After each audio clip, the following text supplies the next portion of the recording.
quite an interesting journey, probably quite a unique journey really in terms of how people tend to progress through football clubs and into different coaching roles and the coaching pathway really. I kind of resisted the typical coaching pathway of coach the youngest children within the community programs and step up into coaching more talented children and then go into the academy route and work your way through the academy into youth team manager roles and those kind of things. Everyone seemed to go on that journey, but it wasn't necessarily where my passion was. So my passion has always been in mass participation. And I didn't know that at the time. All I knew that I was just a passionate football coach. So I started out coaching young children within development centres, gifted and talented children, whatever. Hi and welcome to another episode of the Drive Phase podcast from Coordinate Sport. This is your show about sports founders, leaders and experts and the stories behind their business journeys. On this episode, I sit down with James Cutting, the CEO and founder of the Football Fun Factory. This is the children's soccer franchise that's kind of taken the industry by storm at the moment, rapidly growing, probably going to be up to about 100 franchises very soon. During the conversation, we had a really good chat about social media and James's strategy and approach to that. If you've ever seen the channels for the company and for James and his team personally, really engaging content, and probably anyone who's running a football franchise at the moment should maybe check that out as kind of a best practice. One of the big conversations we had, or big topics we touched on, was kind of this move from being an intrapreneur at a football club to then becoming an entrepreneur and launching the company and the franchise. So it was really interesting to hear James's journey there. We talk about everything else in between, building the culture, the effects of kind of lockdown and remote working, and how to sustain that culture while you're rapidly growing. As well as touching on their major partnership that they have, their flagship partnership with Centre Parks, holiday parks. So yeah, if you are running a soccer franchise at the moment or soccer business, great listen for everyone involved in that sector and any other entrepreneurs in the sport and activity field. So enjoy the show. Okay, I'm delighted to welcome onto the show today James Cutting. He's CEO and founder of Football Fun Factory, the rapidly growing football franchise. Welcome to the show, James. Great to be here, James. Thanks, mate. Yeah, thanks for giving us some time. I know how busy you are opening franchises all over the world now. So it's great to have you on.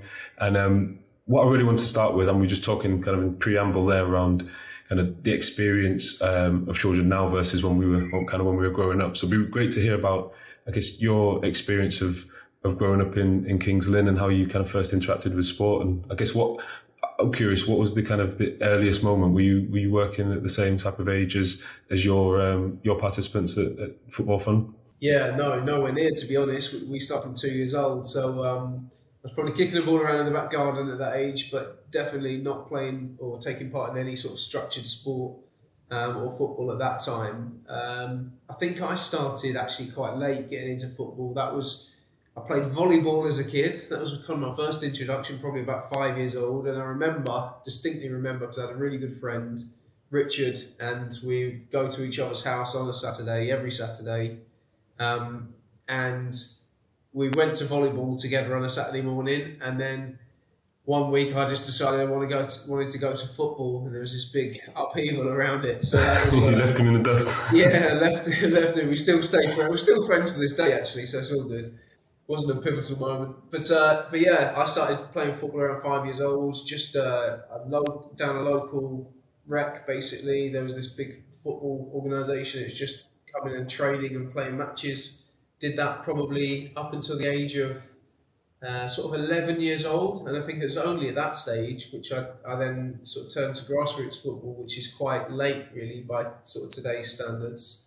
Played school football, but yeah, that was my kind of introduction. Yeah, I mean, touching on that age, obviously you work with from 2 upwards, but like that between 5 and 12, kind of that primary school age, I guess parents are a real key driver for you doing anything outside of school. What was it like with your family? Were they kind of always pushing you into sport, or was it a sporty family that you grew up in?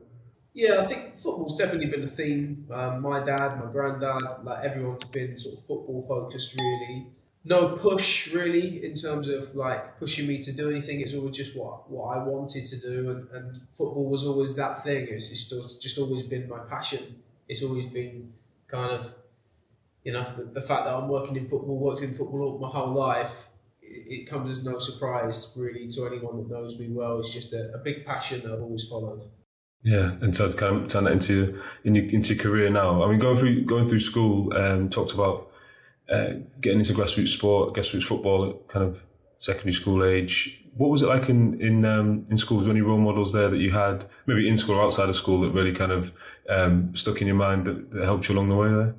I think if you look back at your sort of childhood football coaches. In fact, we just onboarded a group of franchisees on Saturday, and we talked about this. We talked about your first pair of football boots, or your first football kit, or your first coach, and you look at all those things. In some ways, the worse those things are, the better. So the rogue football shirt that you had that you really remember, or that pair of ropey old goalie gloves that you used to chuck on in the back garden, or the high-tech pair of football boots you had at the time. We kind of, those childhood... Yeah, those goalkeeper gloves used to stink back in the day when I was a kid. I remember those ones, sure. That's it, yeah. Funny material. When it gets wet, it's not great. But no, it's all those things, even my childhood football coaches, I remember the maths teacher at school was the school football coach, and we had this Irish guy called Norman, who was sort of 50, 60 years old when he was our football coach at a grassroots club, and he was just a guy that just loved it and probably didn't have any FA qualifications or anything like that at that time, but he was just there every single week, and he really cared passionately, and that was the most important thing. So I'd actually reflect on all those times where we've kind of probably low standards across the board, but actually in terms of the quality of experience for me, absolutely sky high. Yeah, and I'm sure I'm going to get into the kind of the culture that you've built now, and it kind of does resonate with that in terms of that passion and having that as the first experience of football. Just, I'm curious in terms of your journey into, obviously we talk about kind of the entrepreneurial side of things, but your journey into that career in sport and career in football, was it a case of obviously going through school, college? How did you kind of progress in? Was it a university route, like kind of sports science, or did you look at kind of straight into coaching from school? No, so pretty much every single one of my friends went to university, and Right. I was at a school where it was very much the thing that you do your school years. We stayed on at the school to do sixth form and your A levels or whatever, and then you go off to university, and obviously the school was pushing everyone sort of into that route. In fact, I remember some conversations with teachers who were not happy that I wasn't going to university. I was kind of the one that wasn't. And I think that was policy back then, wasn't it? Maybe it was government policy. Everyone's was getting. I think my experience was all similar. Everyone's kind of pushed to go to. Everyone should go to university, no matter what you wanted to pursue, kind of thing. Yeah, and I think it was probably a bit cheaper back then as well, in terms of the tuition fees and things like that. But maybe should have taken advantage of it. But if I reflect on that decision not to go, probably one of the best decisions I've ever made, because it gave me some real life experience. Instead, at that age, I went off to America to coach football. Got a nice role there, coaching, and worked for a company called MLS Camps. I don't think they're in existence anymore, but they a great organisation to work for. They're affiliated with all the MLS clubs, and just gave me a real good grounding in terms of coaching football and gaining loads of experience. So can you speak to that a little bit? I guess 18 must be a big decision not to go to uni, but then also to not go to uni and to travel across to the US by yourself. What was that like at the time? I guess it must have been super exciting, but was it must have been a challenge as well sometimes. Maybe a rite of passage type moment. Yeah, I think it was almost my alternative to university. So everyone else was going off to uni, and everyone was really excited about it, and that was their rite of passage. That was their opportunity to go off and spread your wings and go to another city and make a new group of friends and all those kind of things. I think I was equally as excited about going off to coach football. Obviously, they were entering a 3-year university degree. I was going away for 6 months to do like a temporary role as a football coach. I didn't really think beyond that, and I guess that was the difference too. Fortunately, what happened next was a good path for me, but I didn't really have a plan. If I'm completely honest, I sort of went out there with no plan as to what happened next from there. I obviously don't want to date you too much, but in terms of how you got that role, what did that look like? So I don't know if it, like, how did you find out about it? Was it like, back in the newspaper or something? Or was it internet searches? How did you find it at that time? It wasn't that long ago. The internet was around back then, but how did I find out about it? I think that I was just looking into coaching opportunities and came across the fact that you could go to America. In fact, no, I remember there was a coach locally who had been out to America, and that really inspired me. So heard about it through that. Inquired, there was like a recruitment process, and I remember at the time you had to be 21 and you had to have your level 2, and I had neither. I was 19 and I was an FA level 1, so I put myself onto the level 2 so I could sort that, but I couldn't suddenly age 2 years. So this is when you got the new passport or something, some fake IDs. Yeah, so they just forced a new passport, so that's fine. No, so so what I did instead was just put in my application and thought, do you know what, maybe I won't get this, and maybe I'll just defer and go to university a year later than everyone else or whatever else.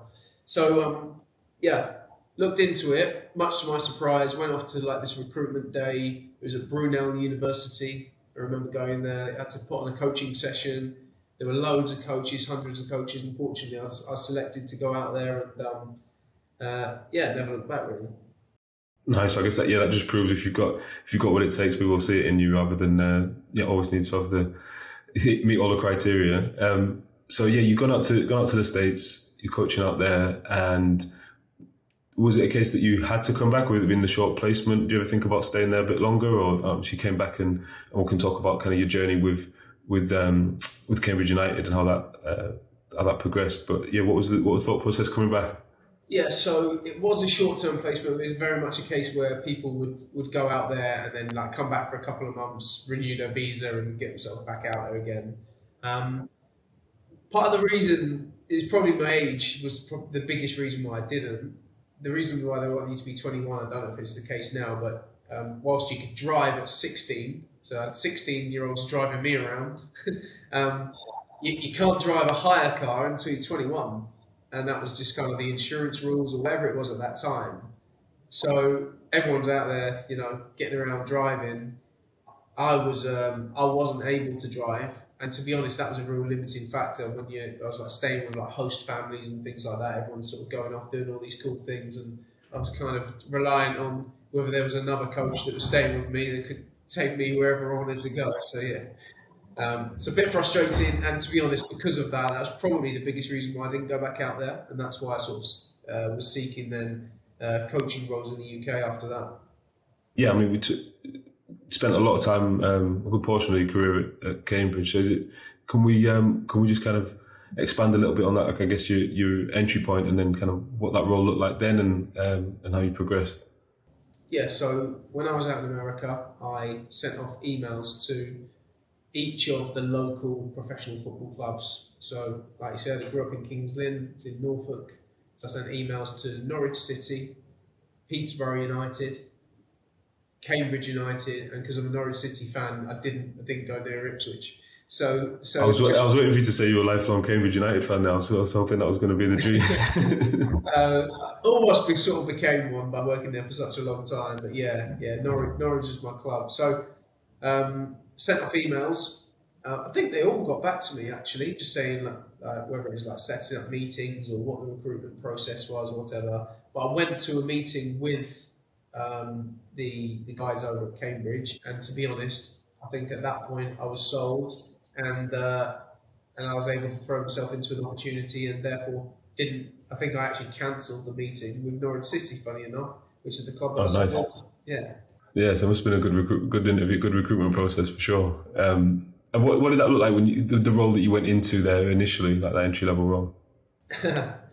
Volunteer, give up your time, drive everywhere, spend loads of money on petrol, and basically don't get anything in return. Which then evolved over time into a few paid coaching hours, but quite often I remember I remember my first paid coaching session was in Baldock in Hertfordshire, which was an hour and 40 from where I lived. The session was 5 to 6 p.m. and I had to set off mid-afternoon to get there. Got there sort of 4:15 or whatever, set up for my session, did the session. On the way home, I stopped and watched the academy train so I could watch the academy coaches so I could learn from them. So I'd set off about 2 o'clock, get home about 10 p.m. I think I earned about 15 quid for the session, and it probably cost me about 30 or 40 to put the fuel in my car. So I was running at a loss, but I was gaining the best possible experience. So for me, that was a win at that time. Yeah, definitely. And that session, that first session, was that, what type of session was that? Like a community session or kind of a talent ID, satellite club setup? Yeah, it was like a development centre. So, Right. yeah, so I went into the development centres, coached a number of the development centres, and within sort of 18 months, I was the development centre manager. So I was then running the programme of development centres. So that sort of evolved and progressed over time.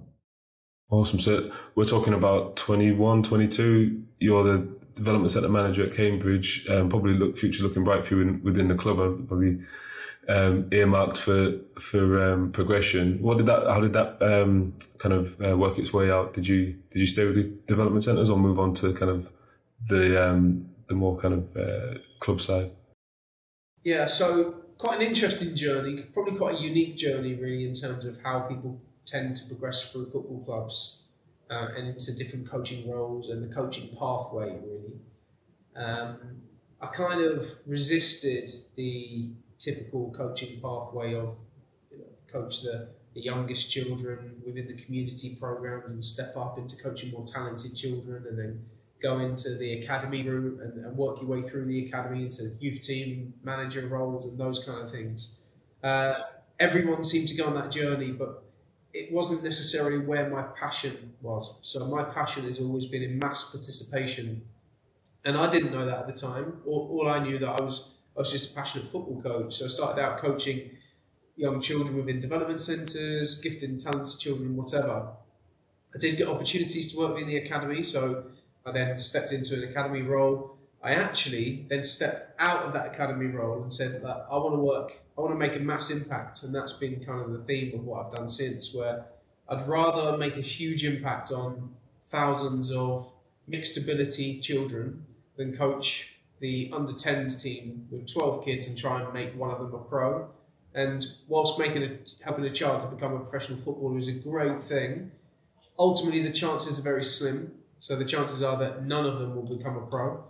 And as well as that, whilst those 12 children will have the most incredible experience, develop not only as footballers but as young people, actually, for me, you can give that opportunity to everyone. So it was all about giving or creating mass participation programs, giving children brilliant experiences and taking them on a journey of development from both football and just them as a person, child development, life skills. That's kind of where my passion really lies. Yeah, so I guess as that kind of developed across the time at the club, were you then moving, I guess, more into kind of the classic community foundation side of things, schools, competitions, organising things like that? Is that where you ended up internally at the club? Yeah, I sort of grew with the club really because throughout my first 4 or 5 years, it was they were in what's now the National League and then League Two. Had a real successful spell kind of with the first team, which sort of elevated the club in different ways. But started out as a coach, went on to become the development centre manager. But as the programs at the club grew, I sort of created programs and almost created my own job roles really. I became the youth development manager, which then oversaw someone that stepped into my role running the development centres, someone running the school sports programme, someone running the community football programme. So I sort of had programme leads and managers underneath me, but was building this big programme essentially of just children's activities. And some of those were going into schools and coaching a range of different sports. Some of those were gifted and talented programmes. and some of those were just community open access programs where we're trying to get as many kids playing football as possible. But yeah, the job roles sort of kept opening up over time, and then towards the tail end of my time there, that's when I stepped across from the youth development side into more of a commercial role at the club, and that kind of was the start of the end for me in football. Would you say that's kind of where you start getting the itch to start something for yourself? Obviously, if you've gone through and created all the programs, then you add in on the commercial side. You're starting to see like maybe I could create something out of this, create a business out of it. Or does that make sense? You're getting that kind of entrepreneurial itch to start. Yeah. So I think when I began leading the community programs, youth development programs at the club, it was very much a case of we're doing this to get children playing football, to then see if there's any of them that could go into the academy. So it was a player pathway, essentially. Because of the success that we had in terms of the numbers and the participation and the growth and the more development centres and schools programs, and there were just thousands and thousands of children playing football at Cambridge United at that time. Because of that, it was really commercially successful. In fact, I think at the time it was the only or one of the only football clubs that made more money from children's activities than it did from gate receipts and hospitality and ticketing and shirt sales. And I'll be completely honest, I got a buzz from both. I got a buzz from seeing children play football and have a smile on their face and enjoy themselves and progress and get better and enter the academy and all those things. I also got a bit of a buzz from creating a football business. Where I lost the buzz, it was almost a 50-50 split between football and business. And then when I then went over into the commercial role, I kind of stepped away from all the youth development programs, and 50% of my passion was just drained away from me. Because so this is, you've gone into like commercial, you're selling sponsorships and hospitality packages, that type of stuff. Is that what or driving that growth there? Yeah, so I went into like a business development role across the whole club. So it's like a senior role, reporting into the CEO, kind of working underneath the CEO, where they then recruited someone to head up all the youth development programs that I was running, but then I was also supporting the business development of the retail in-store, the hospitality. So I wasn't directly selling sponsorship deals, but I was involved in kind of all aspects of the club, really, from a commercial level, yeah. Right. So then I guess what was the thought process? And I'm assuming that given that you've progressed so far in the club, must have been a bit of a tough decision to decide to move on, or how did you do it? Was it kind of a side hustle to start with? You started out, or was it like a clean break? Or I'm gonna go and launch my own thing. There was a couple of people that left their jobs at the same time as me. So, and what they'd done at the time is they'd sort of sent an email around to all the staff and said, like, I've got this job offer, I'm moving on. And that happened twice in the week leading up to me doing that. And when I sent my email, everyone thought it was a joke, because I didn't actually leave Cambridge United and go into running the Football Fun Factory. In fact, there was a big thing in my mind at that time where I was almost like scared of doing that, because it didn't feel right, because it had almost been like I built this football business really for Cambridge United, to then step away and do that myself. There was a little bit of a conflict in my mind there at that time that I had to overcome. So I sent this email around because I'd been offered a job with the National Trust. So I actually stepped away from a career in football to then go and work for a charity, the National Trust, as a consultant. And at that time, everyone just thought, James, you've worked in football your whole life. You're just like taking the mick in terms of like everyone else is sending these emails saying they're leaving. You've just like thrown a bit of a sort of joke email out there. And I was like, no, I am leaving and I'm joining the National Trust. That's what I'm doing. And it was at that time then I just went into that job. It was the best job in the world, honestly. It was so good. I really, really enjoyed it. But I only did it for a year, because then at that point, that's where I started the side hustle of 1 hour coaching session in the village where I live. And then that became Football Fun Factory. Nice. And I'm assuming, and maybe looking back in hindsight, is all well planned, and you knew you were going to be running out successful franchise business.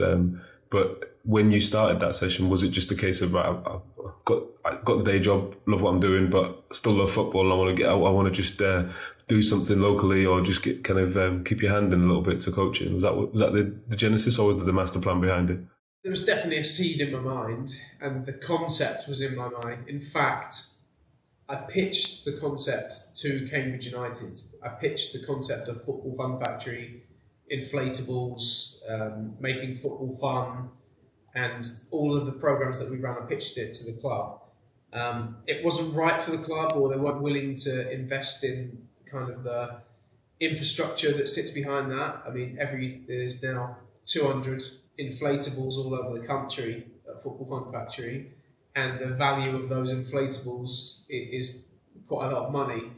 The level of investment for Cambridge United to do that is so hard for a football club to invest in those kind of things, because ultimately they need to invest every penny they can into the first team playing budget to try and win football matches on a Saturday. Yeah, you can imagine the results going south, and then them saying, "Well, or the transfer budget going on the inflatables, right?" Yeah, that's it. Yeah, and I think that's the facts of life. So it's no criticism whatsoever. It's just football is very short term, and if you can sign a loan player to try and get you 3 points on Saturday, versus investing in something that may in the future turn into something pretty incredible, then actually you're probably just going to sign the loan player because you're under massive pressure to make sure you win the game and stay up, or get in the playoffs, or win the league, or whatever it might be. So.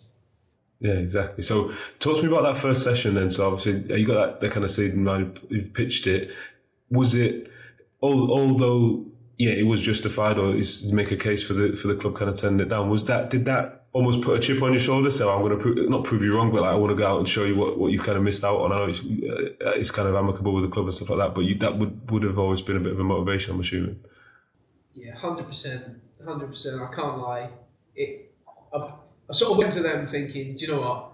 I can build this business for you guys. Like you've got the brand. There's a huge pull in the local area. I kind of know how to do it. I've got experience in football and business. I've kind of done this before, but now I can do it on a completely different scale, doing something really, really unique and bringing in football inflatables. No one else is doing this.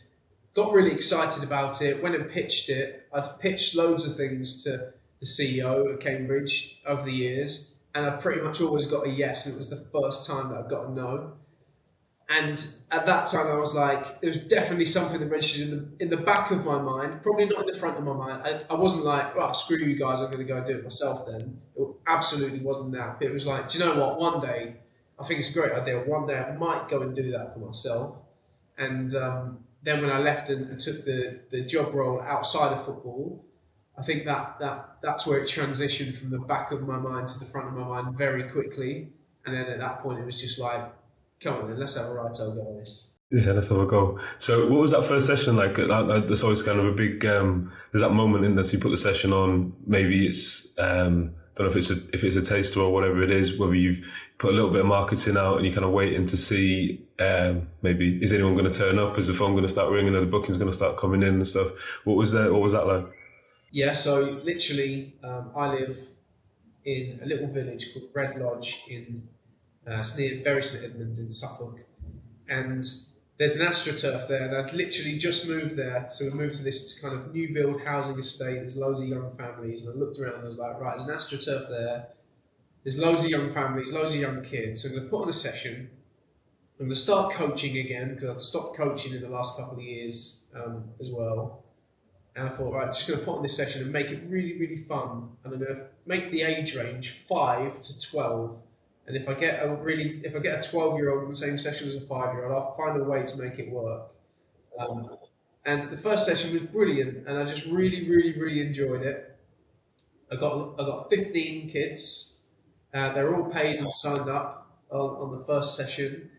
And within a few weeks, I was running 2 back-to-back hours. So I had 15 kids in each session, and those were both fully subscribed. And at that point, you just go, oh, there could be something here. Yeah, time to order the inflatable, right? At that time.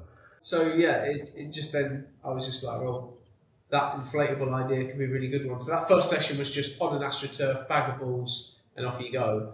Obviously, the inflatable idea was at the back of my mind, and then I thought, do you know what? Let's do this. Let's run one. And it was the following October half term when we put on our first, what we now call a football fun camp, which is 3 different inflatable experiences: inflatable football pitch, inflatable goal, inflatable dartboard. Pull that all together and just create this football paradise for children.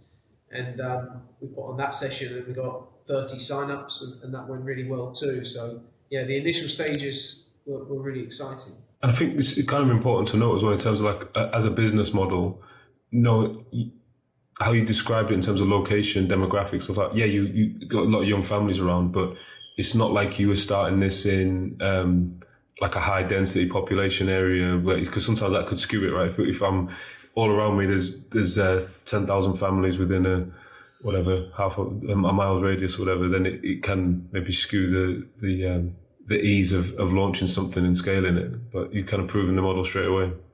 Probably almost in the most difficult circumstances, really.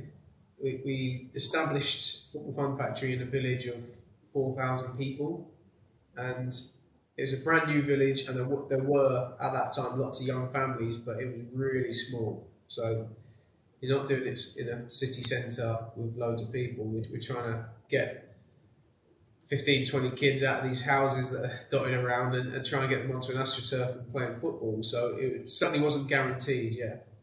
I guess plans for growth, the next step. Before we kind of touch on that, it'd be good to, I guess, for you as well, to kind of outline, you touched on it as well in terms of that, creating that football paradise and everything about fun. But what is the actual kind of model, if we were going to say, right, this is what it looks like from a football fun, or a parent looking in, what am I going to expect, and how does it all work out? So there's loads of brilliant things that football offers children. So it offers children the opportunity to make friends, have fun, develop as a young person, develop their football skills, and open up opportunities to play for grassroots clubs, or maybe go into talent programs at academies. All sorts of opportunities. There's loads of great things as well. There's thousands of people that give up their time and volunteer their time as a grassroots football coach to go and run and facilitate football. There's 1.5 million children that play football in the UK, and that participation is facilitated by volunteers. It's incredible. It's like this huge charity that exists. Grassroots football is brilliant. However, there's also a side to football that's not so good. I've stood on the side of grassroots football pitches and I've seen children being shouted at. I've seen coaches giving information that's just wrong information, that just isn't helpful. I've seen parents moaning at their own children, or children standing next to the coach because they're the coach's son or daughter, and they don't get any playing time, or get less playing time, or they get preferential treatment because they're the coach's son or daughter. There's a lot of drawbacks to children's football participation. When you then go into academies, the biggest drawback is how pressured it becomes at a very, very young age. I've seen that firsthand. I've seen 7-year-olds and 8-year-olds being told that the intensity of their play is not quick enough, that their 1v1 defending technique isn't good enough, and they need to go away and work on it. And for me, I just wanted to break the mold, get away from all of that, and just strip it right back and just make football fun, take away all the pressure and offer something completely different. Yeah, and I guess by creating that, then you're almost building lifelong participation, or just that enjoyment, rather than all the pressure's gone. So they remember that football is fun, and that's what they're going to carry on with them and keep playing, versus maybe having that pressure and the kind of negatives associated with it might switch them off the game. Agreed, and there's so many children that fall out of love with football and stop participating in football at such a young age, and it's such a shame, because I'm 35 years old and I love football.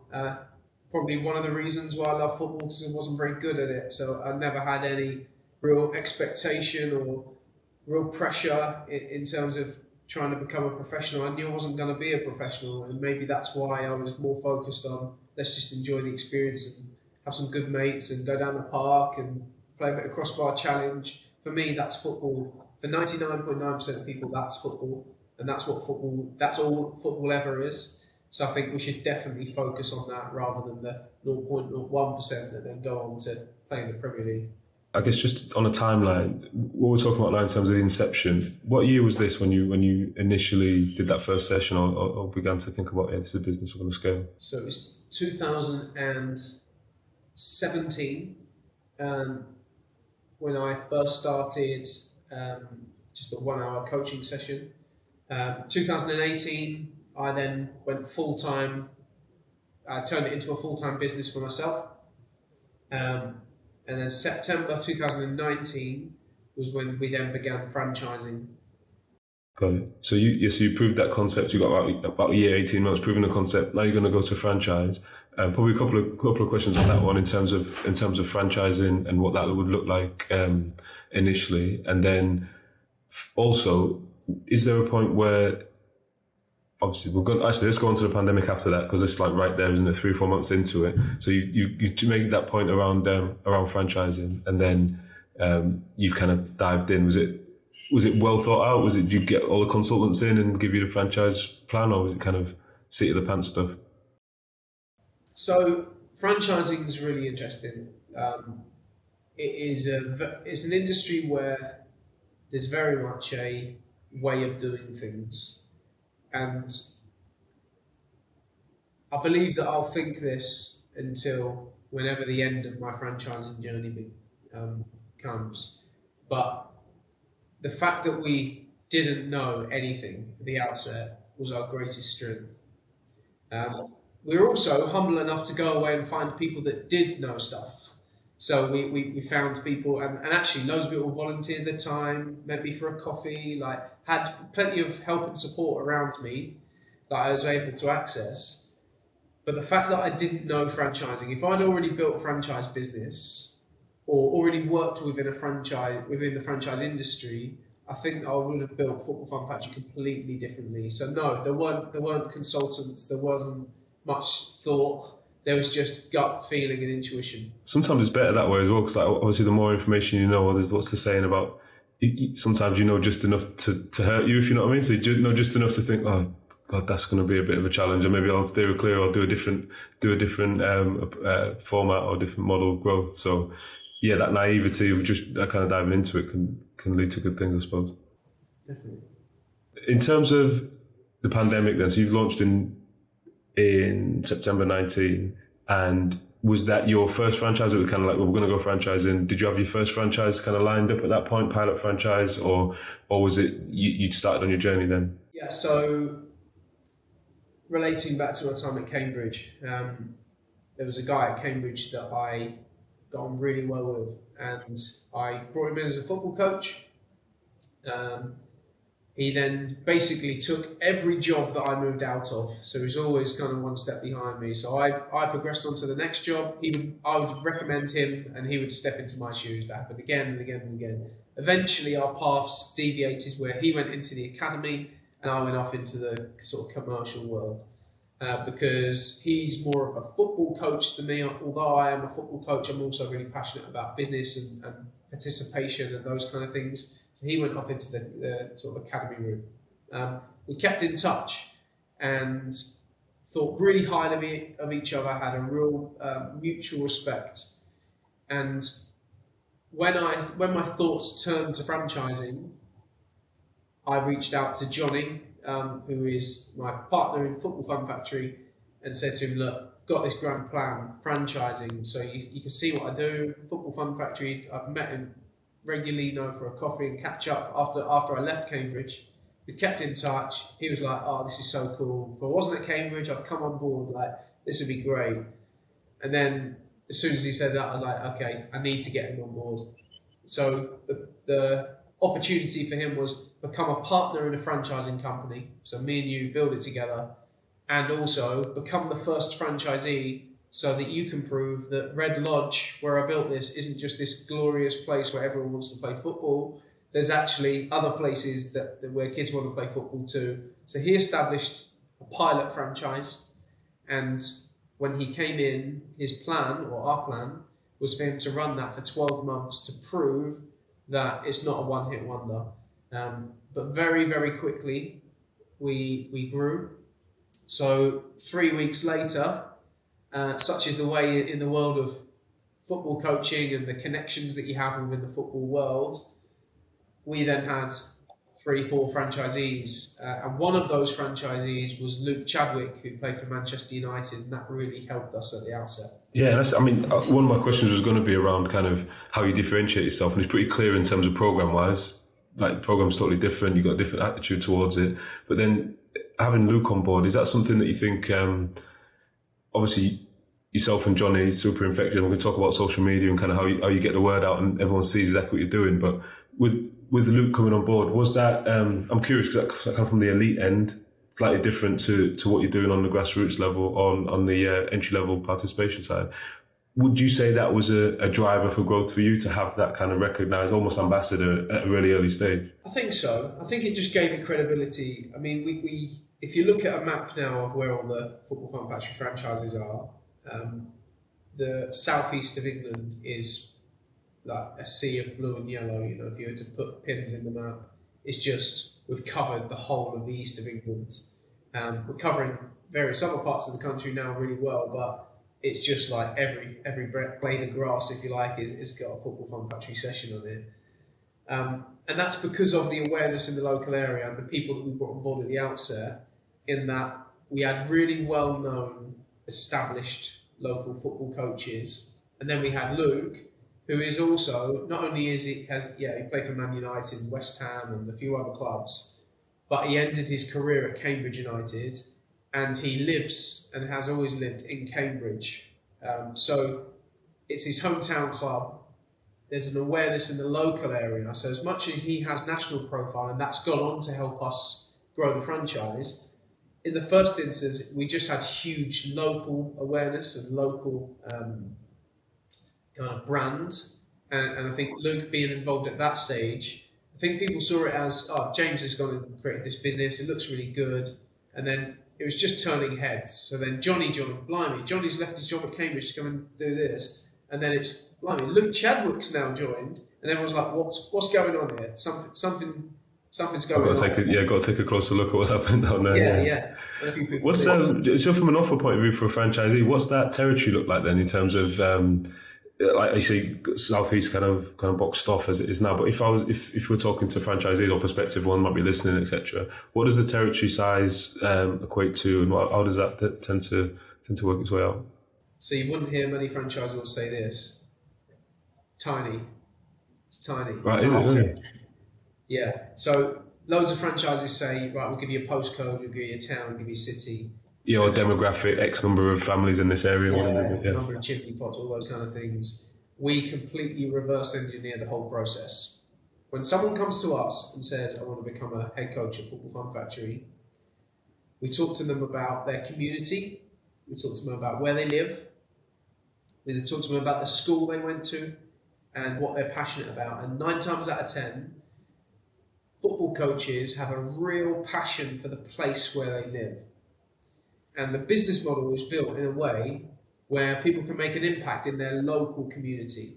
So typically, a Football Fun Factory franchise has 2 or 3 local sports centre venues or council venues or whatever they might be, schools, where they're really close to each other and they all serve each other. So actually, the best way to build a really successful Football Fun Factory community, as we call it, is to have venues that are pretty close together. Now that opens up an opportunity for us as a franchise where we could have, pick a number, 250 franchises in the UK, because the size of the territory is really small. It doesn't mean the opportunity is really small. So there's still opportunity to get to build a fantastic business, to grow mass participation, and to really benefit financially as well as emotionally. So it's almost like you touched on earlier around kind of the grassroots being run by those volunteers. It's obviously getting that guy, like you mentioned at school, you get the guy who's super passionate, but also a kind of figure in the community, but then you're giving him an opportunity to earn a living rather than be a volunteer and do what he would be probably doing anyway. If you're honest, you're probably going to be doing that anyway without being remunerated for it. Exactly, and I think that's how some people look at it. You know, they come on board. Not everyone is a grassroots coach that comes on board, but lots are, and they're sort of giving up their time, and lots of them actually continue to give up their time to be a grassroots coach alongside the franchise because they love it so much. But they sort of look at it and go, well, I'm doing this for free. I'm doing this because I love it. So why not do it and build a really successful franchise business at the same time? Yeah, definitely. I'm really curious. I got a couple of I guess big milestones for you, or they seem like big milestones. I'm curious about the Centre Parcs deal that you did and how that kind of came about. And I remember as a kid, didn't go to Centre Parcs often. I remember as a kid, it was always Bobby Charlton Soccer School or something. They were in there for a long time. I remember that being the kind of I don't know, and maybe you can enlighten us in terms of how that works business-wise, whether it's like a partnership or they're franchising it or whatever it be. But yeah, really curious on that deal. And has that been a bit of a game changer for you, or I guess in profile for sure? Yeah, so I was at Woodward Forest Centre Parcs the other day, and it gave me so much energy to literally walk into the sports plaza at Centre Parcs, to see the Football Fun Factory brand, to see an inflatable football pitch full of children, and then to speak to the coach, and he said we got back-to-back sessions, and then just see a real buzz around it. So everyone's playing badminton, everyone's in the sports cafe and whatever else, and then there's a blue and yellow inflatable football pitch and 2-year-olds running around in it with giant footballs, and we just go, that's our brand right there. It's just, James, to be honest, it's just the perfect partnership. It's like you got loads of young kids, loads of families looking for stuff to do with their kids. At 2 years old, there's not an awful lot you can do in terms of, you can't go and play tennis, that's for sure. Yeah. You'd be struggling to get a rally going with your 2-year-old playing badminton, but they can definitely run around inside an inflatable football pitch and have loads of fun. So yeah, the way that relationship works is we are the football provider for Centre Parcs across all 6 UK and Ireland Centre Parcs villages. We have our sessions going on a daily basis, and there's thousands of children every week participating with the Football Fun Factory on their holidays. So yeah, it's been absolutely brilliant. We're coming up to the sort of the first year of that, and it has been a game changer. I think it just gives real credibility to who we are and what we do. Yeah, and I'm sure it's going to be driving, attendance at local football fun factories, but also franchise sales. I'm guessing people on a holiday thinking about on their downtime having a bit of time to reflect or whatever and seeing something going on. I'm sure you get plenty of inquiries coming in from people whose kids have experienced it for sure. Yeah, absolutely. I think one of the biggest barriers, actually, say this openly, to someone taking on the franchise is that say in an example where it's a male coach, they come for a coaching observation with us, they've gone through the recruitment process, they decide that they want to become a head coach, they've seen the business opportunity, they go home and they speak to their wife, and they say, right, I'm going to stop this corporate career. I know I've been in banking for 20 years, but I'm going to stop that. I'm going to quit my job and I'm going to become a football coach. Now, I think a lot of wives in that situation go, whoa, hold on a minute. Like, are you serious? Like, can you make money out of this? How much money are you going to earn doing this? And I think there's a little bit of lack of belief, really, in like the fact that you can be a football coach, earn really good money and love what you do, have a nice work-life balance. It almost sounds too good to be true. And I think the credibility of the Centre Parcs partnership has been a big, helped us overcome that hurdle, really. I think a lot of wives and girlfriends or boyfriends and partners and whatever else have just gone, do you know what? If they're operating the programs at Centre Parcs, it must be pretty good. They must know what they're doing. yeah, exactly. Just switching gears a little bit in terms of yourself, and I obviously got the book for coaching, got the book for business, but there's also obviously a drive there. Talks about maybe with the origins of that. But for yourself, how do you kind of think about or put into place kind of habits or things to keep yourself kind of performing at a top level? So anytime I see you guys on social media, energy's super high, it's like infectious. You're doing, you kind of obviously out there living it, but showing that as well, and at the same time, super positive but super professional. How do you keep that up all the time? What's the secret behind the scenes? What's going on? So I'm really conscious of how you present on social media, and I think that sometimes people can just present all the good stuff, all the nice stuff, all the fluffy stuff, all the feel good, celebrate all the milestones. And you absolutely should do that. But I think it's also really important to showcase when it gets hard, when it gets tough, when it's difficult. And don't get me wrong, the last 3 years in particular where we've been franchising have been absolutely mind-blowing, just an absolute blur. Like we've transitioned from a really small startup company where I used to keep all the inflatables in my garage, and I used to get them out on an onboarding day and move like tons, literally tons of inflatables, put them in a courier, and then get to the other end and unload them all. And by 9 o'clock, I've moved inflatables 3 times and covered in dust. Like there's plenty of moments where it's hard, it's difficult, and you think, do you know, what am I doing? Like this is hard. But for me, that's my way of running a business. Some people like to set up a business, get it running, put in place a management team, take a step back, and that's how they run a business. And people do that really successfully, so I'm not saying that's wrong. My way to run a business, or the way in which I've run the Football Fun Factory so far, and I'm learning to take a bit more of a step back, but is literally to get my hands dirty, to go there, to blood, sweat and tears, hard work, energy and passion. How do we keep it up? We probably don't.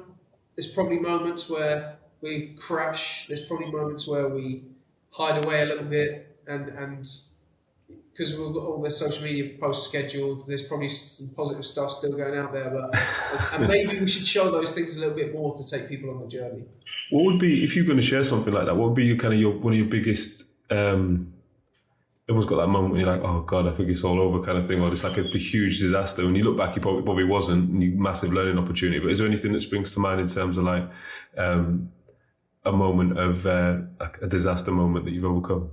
There will only ever be near disasters, never any disasters. Exactly, yeah, exactly. because you've got to find a way to avert it. So probably just last spring. So last spring, we just did everything in one hit. So at that time, we started the Centre Parks partnership. There was loads of work involved in that. We trained all their staff. There was so much involved in that, setting that up, getting the equipment all around the country. It was madness. Within the same sort of 2 or 3 weeks, we moved into our head office where I'm sat now. So we went from sort of home working, product of the pandemic, and everyone works at home, to moving into an office. We recruited 2 or 3 staff members, and we were onboarding them at that time. And everything just all came at once. And it's just like the kind of felt a bit of, like the pressure coming up at the same time. And I've learned now that if we're going to do things, then you have to do them in phases and stages. At that time as well, we also launched and developed a new website, booking system, everything. Yeah. So we did it all at the same time, and it nearly broke me. But I sort of reflect. I've got this weird thing where I sort of reflect on that time. It was kind of the best time we've ever experienced. So I love a bit of craziness. Well, it's that adrenaline, right? Adrenaline rush and the buzz of pulling it off and having the challenge and overcoming it. That's it. Cool. Question we always ask, and I could speak to you all day, to be fair, time's flying by, but we always want to ask this kind of reflection. And for you as well, I think, given that you've kind of had that successful career, you already had that career in sport and in football, which for most would be dream job, right? Working in professional football and for the club, etc. But what would you, if you could go back and give yourself a bit of advice, to like kind of your younger self, maybe before you started that role, what would that one piece of advice be if you're going to go back? Yeah, it's a tough question, because I'm at odds with that question, if I'm honest. Just because I always see that you either win or you learn. So could I give my going back and look at things that I've done and give myself some advice to do it differently? 100%. But I kind of don't really want to give that advice because I want to make the mistakes so that I move forward. But so what? Yeah, I totally understand you. What about if we look at it the other way then? If you were to say, who have you had to become to run the company now? Obviously, that's going to change in the future. But from then to now, what have you had to change? What have you had to learn? And who have you had to become to be the kind of the leader of the franchise network of whatever it is, 70 plus right now. I know it's growing all the time, but yeah. Yeah, I think I've had to learn to control emotions. I think that's probably the biggest thing. So that would be the advice I would give myself is to not get too high with the highs, not get too low with the lows, because ultimately, when you sign the deal with Centre Parks and when you open your 50th franchise and when you move into your office and all those kind of things, all those things are great. And people are very quick to go, oh, this is amazing, mate. Like, well done. You guys are flying. Like, anytime I ever see anyone, they always, like, who I haven't seen for a while, I hate it when people say to me, you guys are flying. I literally, like, and it comes, people say it with like so much enthusiasm and passion and like so much like goodwill. But for me, we're not at all. Like I just You're just getting started, right? Yeah, we're just getting started. This is day one. So don't get too high with the highs. Don't get too low with the lows. Because when you care so passionately about something in a project that you're just getting underway with, then it's really easy to get carried away, both in terms of things being good or things being not so good. And it's never as bad as you think it is, but it's also never as good as you think it is. So keep your feet on the ground, keep striving forwards, and if things go wrong, it's just an opportunity to learn. That would be what I'd say to myself. Love that, James. Thank you so much for sharing with us today, being so transparent. It's been great talking to you. I'll have to do it again for sure. Got it out for you, and you only just scratched the surface, I think, today. My pleasure. No, it's great, and great. Thanks for having me on, James.